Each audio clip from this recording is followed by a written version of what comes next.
Story time about how I accidentally discovered an online shrine of myself. When I was 18, I attended university and lived on campus. I made a few groups of friends to hang out with, including a new girlfriend. There was one class before lunch where it was traditional for people to go to the cafeteria afterwards to eat in pairs or threes. One girl named Lily asked me if I wanted to eat lunch with her after class, and I agreed. Over the next few weeks, this started becoming a pattern and I didn't exactly know how to say no. One day in that same class, someone asked if I could add them on social media. This happened in front of Lily and I saw her face jerk towards me from a couple seats over. It was such a sharp reaction that it was hard to ignore. Later that day, I saw that Lily had sent me a friend request. We had no friends in common and I had no clue how she knew my last name, but I accepted it. She'd message me constantly and comment on anything I posted. Other than lunch, after class, and social media, we barely spent time together in person. She also made it clear that she didn't like my girlfriend, who was also coincidentally named Lily. She'd always make remarks about how she's the better Lily. On the last day of class, she asked me to go for a walk in the woods afterwards for lunch. While we were out there sitting on a log, she kissed me without warning. I got out of there as fast as I could and I was happy I wouldn't see her for a while. However, she kept messaging me.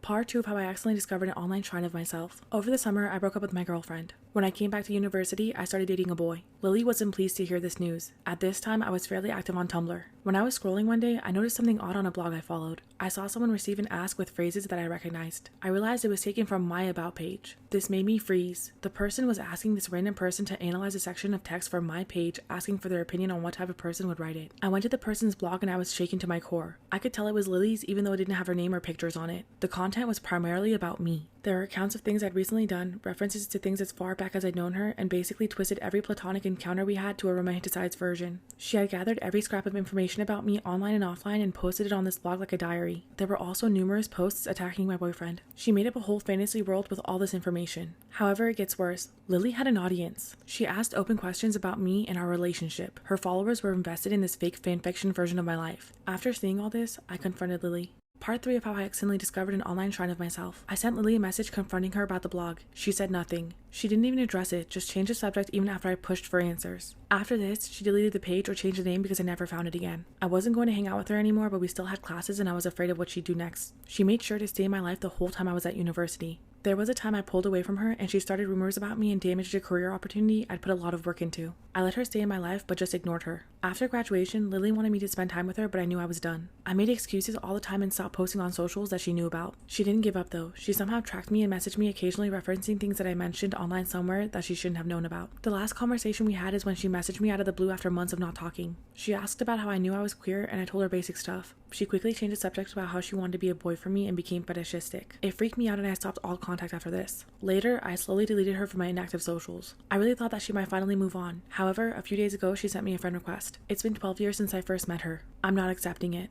This is why you should be careful who you talk to online. When I was 15 and getting into my junior year, I created a Twitter account. I didn't tell anyone my username, including my family or friends. I also didn't upload any pictures or specify my exact location, and I put a different city than where I lived. I had around 30 followers and I didn't follow many people. One evening in October, someone sent me a weird direct message. They had 200 followers and the message read, "Hi, I'm Robin. I just turned 17. I wanted to know if you lived in the city because I'm moving there and I'm going to that high school soon. I'd like to make some new friends." I immediately thought something was wrong because nowhere in my profile did I list my actual town, but I remembered a tweet I made a few weeks ago about buses in which I mentioned my city. I was bored and he was polite, so we started talking. The discussion was mainly about high school teachers and cafeteria food. As it got later in the night, he started asking more personal questions like if I lived far from the school or if I was ever home alone. I never answered these questions because it was too shady for me. The next day we talked again and started bonding. I developed feelings for him over the next few weeks. He was handsome and super kind, which was everything I needed after being bullied for so many years. We had a 2-week vacation in October and at the end of it is when he finally told me that he would be attending my high school. I was so excited to finally meet him. Part 2 of why you should be careful who you talk to online. He asked to pick a place to meet during the morning break on our first day back to school after break. I was so happy to meet him and told him to join me in the hall. However, when he realized people would be around, he said he'd rather meet me in an isolated place because he might not recognize me in a crowd. It was a good enough excuse for me and I told him to meet me in the 3rd floor bathroom because we weren't allowed to stay there during breaks and no one would disturb us. In my head, it seemed a little creepy, but since we were in school, I was confident that nothing bad could happen. I dressed up and made myself really pretty and counted down the minutes till we met. When he arrived, it was him. He wasn't a catfish, but he looked a little older than 17. We talked and got along so well, and at the end of it, he asked me to go to lunch with him. I refused because I didn't have money and wouldn't let anyone pay for me. He seemed disappointed but offered to walk me home after class. I told him I have to take the bus, but he could walk me there. This became a routine for another 2 months. One day, I complained about how lonely I'd be at home as everyone in my family was going to be out that day. I know it was reckless, but I thought I could trust him by this point. That evening, he walked me to the bus stop. I waved goodbye and put my headphones in. Little did I know that my life was in danger.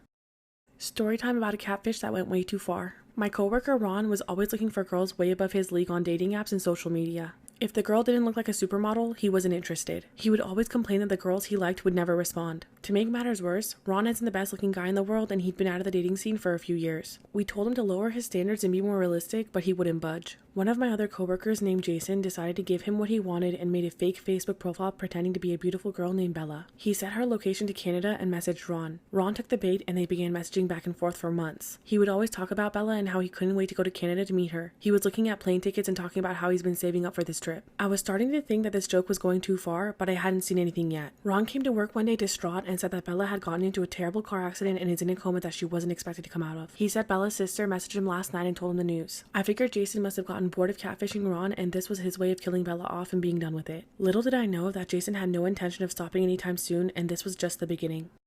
Part 2 about a catfish that went way too far. Ron was sad for weeks about the news of Bella being in a coma, but said that Bella's sister had been cheering him up. One day, Ron came in and told me that he's developed feelings for Bella's sister and they've been talking every day since the accident. I couldn't believe that Jason was still catfishing this man, now as a whole new character. Ron was happy again and falling for Bella's sister and was now talking about going to Canada to visit her instead. About a month later, Ron came into work frazzled. He explained to me that Bella had miraculously come out of her coma, which was great, but he had since moved forward with her sister. He said that Bella found out they had been talking every day while she was in a coma. He further explained that the sisters are now fighting over him and he doesn't know what to do. Just then, Ron looked at his phone and turned as pale as a ghost. Bella's sister made a public post on Facebook with Ron tagged that read, "You think your boyfriend is so good? Look what he sent me when you were in a coma," with private photos of Ron attached. This whole thing had already gone too far, but this was just taking it to another level. I finally spilled the beans and told him that it was Jason from electronics the whole time. Ron ran over there enraged and confronted Jason. They ended up fighting in the parking lot that same day, but somehow they're still friends and laugh about it now.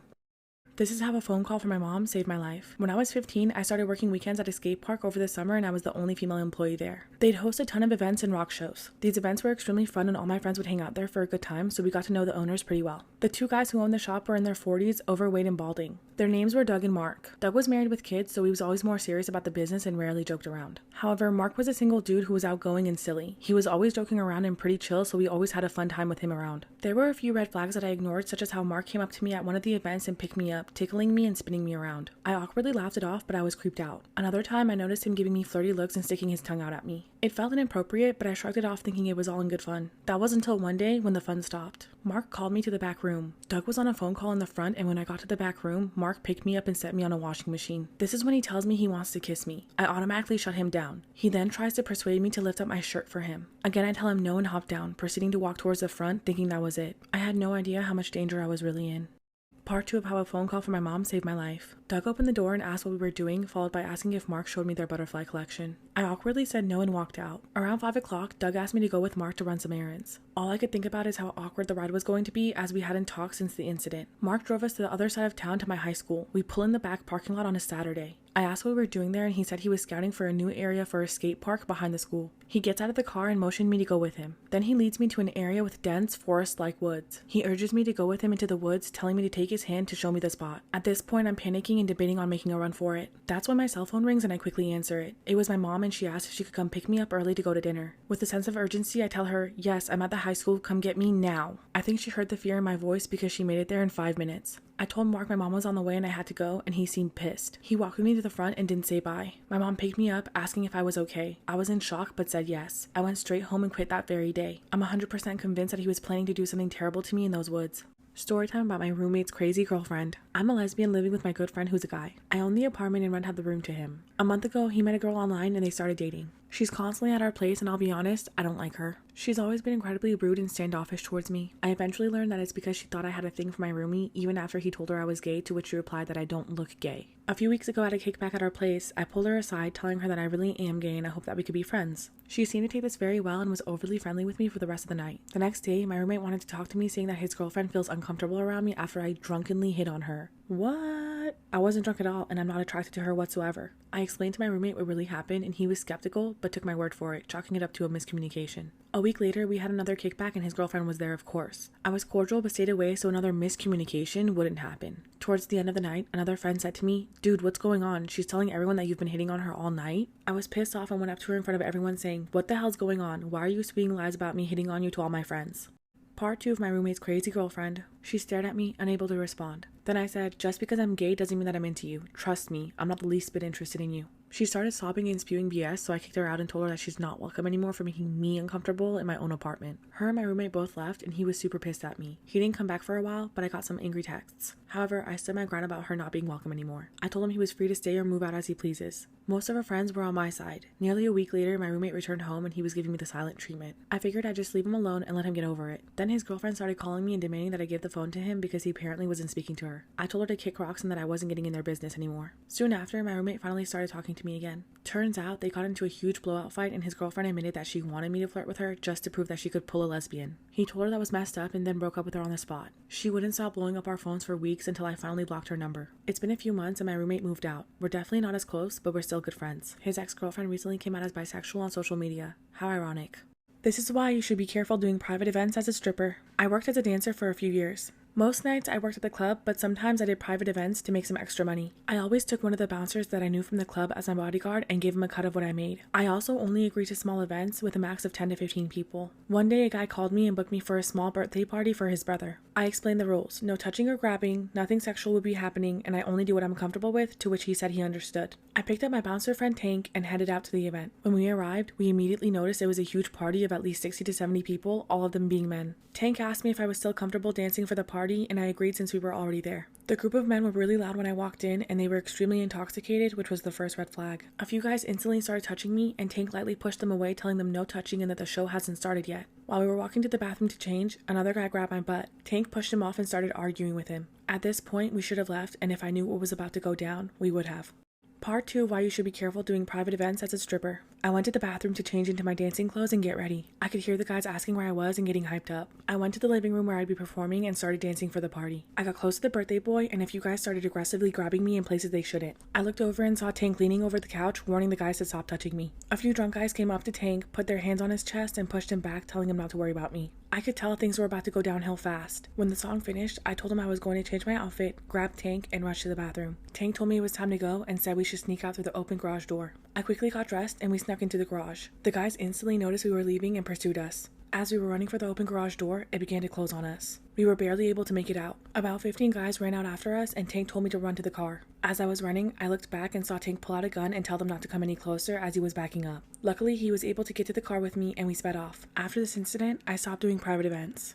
This is why skipping detention might be a good idea. When I was in high school, I slacked off a lot. My junior year, my math teacher was pretty upset by this. Once during a parent-teacher meeting, he told my mom that I wasn't doing as well as I could and called me lazy. My mom agreed and stated that she wouldn't blame him if he pushed and punished me to work harder. From this day on, he did exactly that, always questioning me before anyone else and always sat next to me during exercises. This is when my classmates started realizing that he was a little obsessed with me and started teasing me about it. Right before Christmas break, he threw us a surprise party with chocolates and mock champagne. He poured me an extra glass and congratulated me for doing better. I drank the first glass he gave me, but not the second because I'm diabetic and had already had too much chocolate. During the next class, I felt extremely sick and almost fainted. I spent the rest of the day in the nurse's office and chalked it up to eating too much candy. A few weeks later, I failed a math test. He became extremely angry and yelled at me in front of everyone. The look in his eyes chilled me and I cried. He gave me detention but scheduled it hours later than the usual time and said he would personally be there as well. When I showed up, it was getting dark already and I noticed I was the only student there. Something felt off and a feeling deep inside my gut was pushing me to skip. Right when I decided to skip, I look over and see him walking towards me. Part 2 of why skipping detention might be a good idea.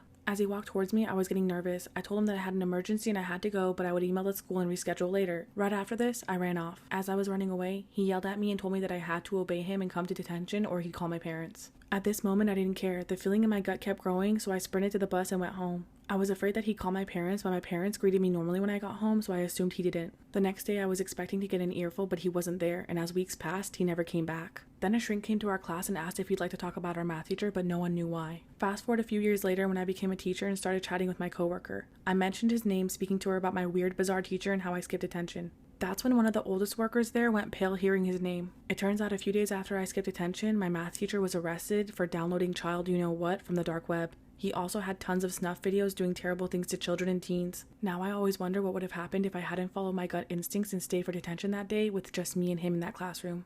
This is why you probably shouldn't look for love on Plenty of Fish. I met a guy on Plenty of Fish, and after about a week of chatting online, we agreed to meet. We met at a restaurant downtown, which was really far from where I lived. The evening went great, but after our date, when I was driving away, I noticed that he was following me. Because of the distance to my house, I wasn't immediately scared. I thought to myself, maybe we lived in the same direction and eventually he would take his exit. However, he didn't. My exit was coming up and I decided not to take it. I circled the entire city on the freeway and he stayed right behind me. This is when I was starting to panic, so I decided to go to my friend's house instead of mine. But when I pulled out the exit, I noticed that he didn't. This is when I got a breath of relief and I decided to go back home. As I was getting ready for bed, I started feeling dumb and thinking that I was just being paranoid. I decided to text him and tell him that I had a good night, and when I started typing, all of a sudden a message came through with a picture of my car outside of my house. I nearly died. My heart jumped out of my chest and I started shaking. I didn't know what to say, and he texts me and says, "I didn't know you lived across the street from me." But here's the thing, I've met all my neighbors and not once have I met him. I decided to go outside, and when I did, he was just standing there waiting for me. Part 2 of why you probably shouldn't look for love on Plenty of Fish.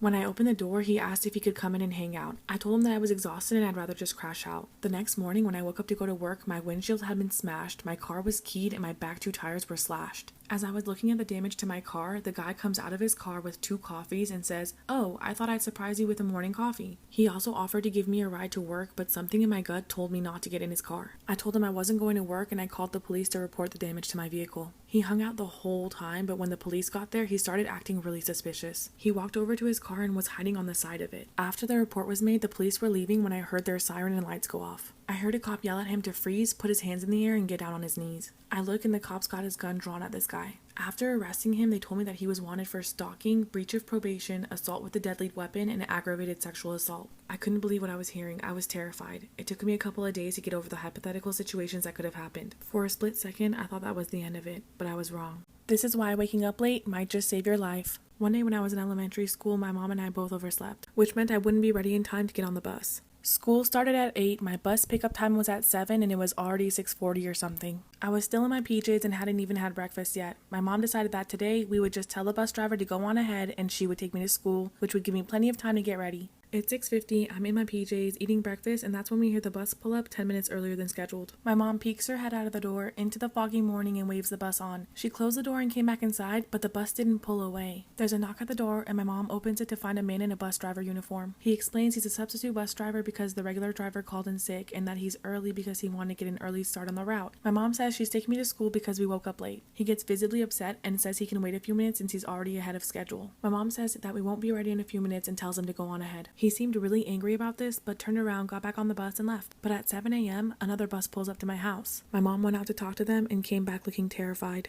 Part 2 of why sleeping in might just save your life. After talking to the bus driver, my mom came back looking terrified, but she didn't say anything about it and told me to finish getting ready for school. At the time, I didn't know what happened, but my mom would end up telling me a few years later. When she went to the second bus, she found out it was being driven by my regular driver and it was full of other kids that are usually on my route. By the way, the other bus was empty. My mom asked the driver about the substitute driver and about him calling in sick. He tells her that he never called in sick and there is no substitute driver on his route. The driver immediately called dispatch in a panic and told my mom to go inside and call the police and report this incident, which she did without me knowing at the time. There was absolutely no one doing my driver's route that day. Whoever this was most likely a kidnapper who had targeted me. I never heard anything about it again, not even if someone else had ended up being picked up by this mysterious fake bus driver. But chances are, had I gotten on that bus, I would never have made it to school or back home. And if we hadn't overslept on that specific day, I would have been on that bus. 2020 was a terrible year, especially for my family. We lost our dad in the beginning of the year after he had a heart attack, and my little brother had no one to take care of him. Our mom passed away when he was 3, so our dad was all we had left. I fought for custody and was appointed his legal guardian. It hasn't been easy and we're still adjusting, especially my brother who's taking it the hardest. For months he just wasn't himself, bad attitude and lashing out. I got him into therapy because I knew he was hurting. His behavior improved so much since then, even if he's still withdrawn sometimes. This was the first Christmas without our father, and my brother just wanted to be alone. We talked about his feelings and then I gave him space. My girlfriend was over that day and I went out to go buy groceries. When I got back, my brother was out of his room and helping out. I didn't think anything of it at the time. On New Year's Eve, I was hanging out with my brother and talking before I went back home to get ready. That's when he opened up about how grateful he is for everything and he hopes I don't change my mind about taking care of him.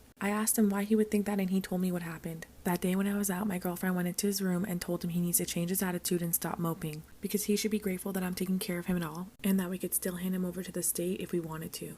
My brother was so worried that I was going to give him back to the state. I reassured him that was never going to happen, but I was furious with my girlfriend and I confronted her. When I did, she didn't deny it. She told me it's true and there's nothing wrong with telling him to stop acting like that when he should be grateful that I gave up my life to take care of him. And the thing about giving him up isn't a big deal because it's not like I'll actually do it. I told her that she scared him with that threat, and I told her to leave my apartment because honestly, I was furious. And I didn't want her to be around my brother at the time. She started crying, and then we fought some more, and then she left, and it was just my brother and I for New Year's. Since last night, I've been bombarded with calls from all of our friends for kicking her out, knowing she has no family and nobody else to spend this holiday with. Everyone has sided with her, and even my best friend says I may have overreacted by making her leave, and she probably thought she was just helping. They've heard my side of the story, but they still think that I was an ass for making her cry and spending the new year alone. I'm having trouble seeing how I could be, so here I am looking for internet strangers to weigh in on this. So did I overreact?